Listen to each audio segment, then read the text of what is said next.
आपको खेरसन में रूसी फौज के बंकर की एक एक्सक्लूसिव तस्वीर दिखाते हैं। क्रीमिया से 300 किलोमीटर दूरी पर खेरसन में आज तक की संवाददाता मौसमी सिंह पहुंची। ये जगह उस ब्लैक सी के पास है जहां रूस के युद्धपोत पर धमाका हुआ था।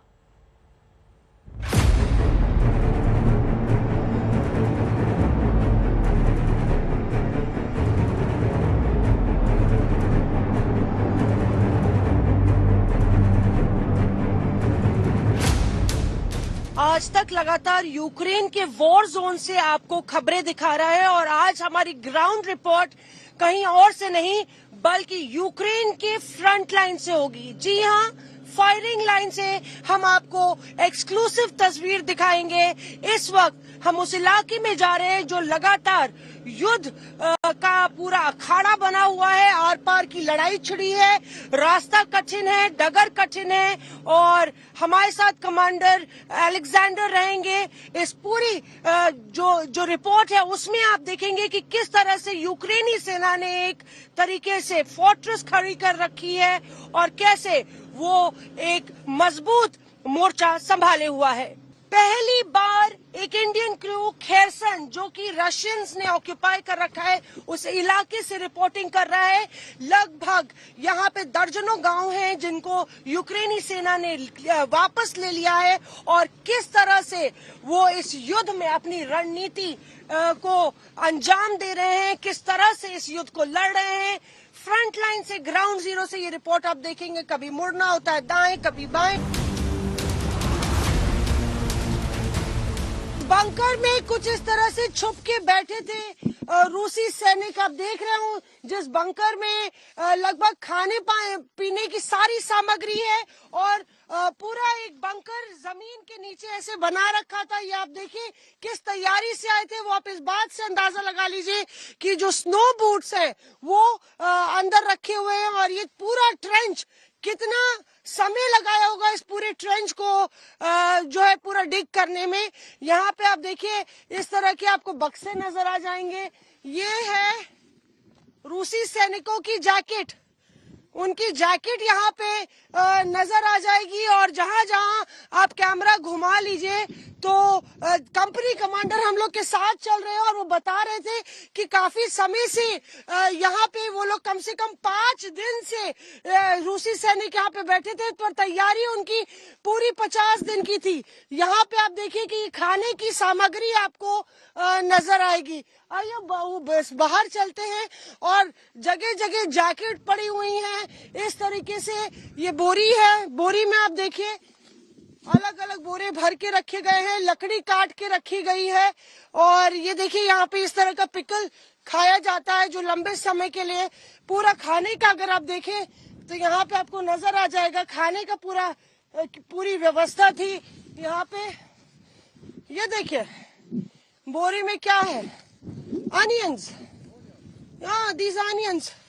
ये देखिए बोरी में आपको सब्जी जो है पूरी लेके रखे हुए थे और यही कंपनी कमांडर है जो मौत बन के बरसे तमाम रूसी सैनिकों पर। इनकी टीम ने पूरा लीड किया यहाँ पे। ये देखिए पूरी गन्स एंड एक्सप्लोसिव्स रखने के लिए, एंटी टैंक रॉकेट्स रखने के लिए ये पूरे इस तरह से बक्से भर भर के आए थे और 2 दिन भीषण लड़ाई चली है। यहाँ के एक बंकर से हम आपको ये तस्वीर दिखा रहे हैं। देखिए यहाँ पे बिल्कुल अंधेरा है ताकि कोई भी रोशनी बाहर ना जाए। नीचे आपको नजर आ जाएगा यहाँ पे कुशन्स पड़े हुए हैं, रजाई पड़ी हुई है और ये पूरे लोहे का बंकर है। आप देखिए लोहे का वो है, सामने बाहर मिट्टी है। यहाँ से आपको नजर आ जाएगा कि ये देखिए गोली का निशान यहाँ पे है, कांच टूटे हुए हैं।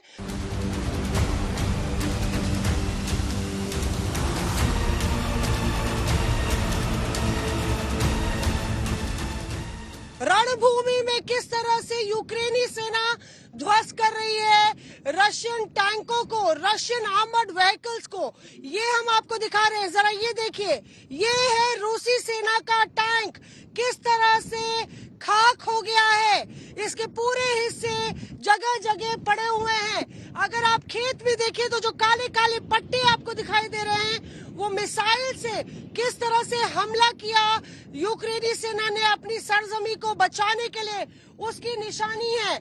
इस वक्त ये फ्रंट लाइन है जहां पे लगातार बमों की आवाज आ रही है, धमाके की आवाज आ रही है, और यहाँ पे चारों तरफ अगर आप नजर घुमा दीजिए तो किस तरह से रशियंस की जो लड़ाई चली है यूक्रेनी सेना के साथ, उसके सबूत आपको नजर आ जाएंगे। आगे हम नहीं जा सकते क्योंकि बताया जा रहा है जहां पे वो टैंक खड़ा है उसके बाद पूरा इलाका जो है वो माइंस से भरा हुआ है। दाएं हाथ पे अगर आप नजर दौड़ाइए तो ये जो आपको दिख रही है ये रूसी सेना के सैनिकों की कब्र है, उनको यहीं पे दफनाया गया। Alexander is with us, who is the battalion commander, and we'll speak to Alexander. Alexander, do explain to our viewers what actually happened here. Yeah, here was the enemy position, so enemy have here a checkpoint, and also you can see the tranchee with the enemy position, and our forces in a couple of days attack this position, destroy whole enemy, and take by control by our troops.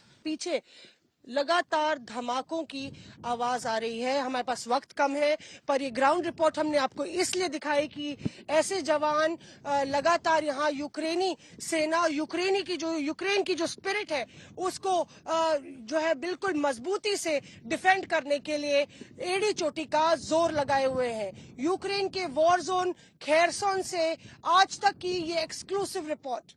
Camera person Parminder Sharma के साथ मौसमी Singh, Kherson, Ukraine, आज तक। तो रूस का शौर्य black सी में डूब गया है। जिस युद्धपोत से रूस यूक्रेन पर मिसाइलों की बौछार करता था वही युद्धपोत ब्लैक सी में समा गया है। कल यूक्रेन ने दावा किया था कि उसने नेपच्यून मिसाइल के हमले से रूसी युद्धपोत को तबाह कर दिया है। तो रूस को यह बड़ा झटका यूक्रेन की तरफ से काला सागर में डूब गया रूसी युद्धपोत मॉस्कवा।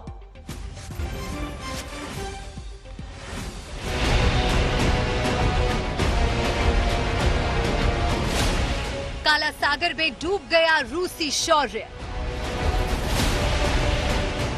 यूक्रेन ने किया था मॉस्को पर हमले का दावा। यूक्रेन से जंग में रूस को सबसे बड़ा झटका। यूक्रेन ने रूस के जिस युद्धपोत को नेपच्यून मिसाइल से निशाना बनाया था वो काला सागर की तलहटी में समा गया है। रूस की सरकारी समाचार एजेंसी ने रूसी रक्षा मंत्रालय के बयान के हवाले से इसकी पुष्टि कर दी है। बयान में कहा गया है कि मॉस्को को बंदरगाह की तरफ खींच कर ले जाने के दौरान युद्धपोत असंतुलित होकर तूफानी समंदर की लहरों में डूब गया।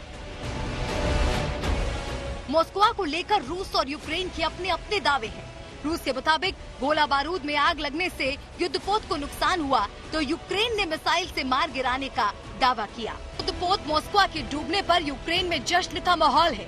कीव के मुख्य डाकघर के बाहर रूसी वॉरशिप को ठेंगा दिखाते यूक्रेनी जवान वाले डाक टिकट को खरीदने के लिए लोग कल उमड़ पड़े। एक तरफ यूक्रेन का दावा और दूसरी तरफ रूस का दावा, लेकिन इतना तो तय है कि रूस को इस जंग की खासी कीमत चुकानी पड़ रही है। काला सागर में सिर्फ $750 मिलियन का एक युद्धपोत नहीं डूबा है, बल्कि जानकार इसे रूस की साख पर बहुत बड़ा प्रहार बता रहे हैं। आज तक ब्यूरो।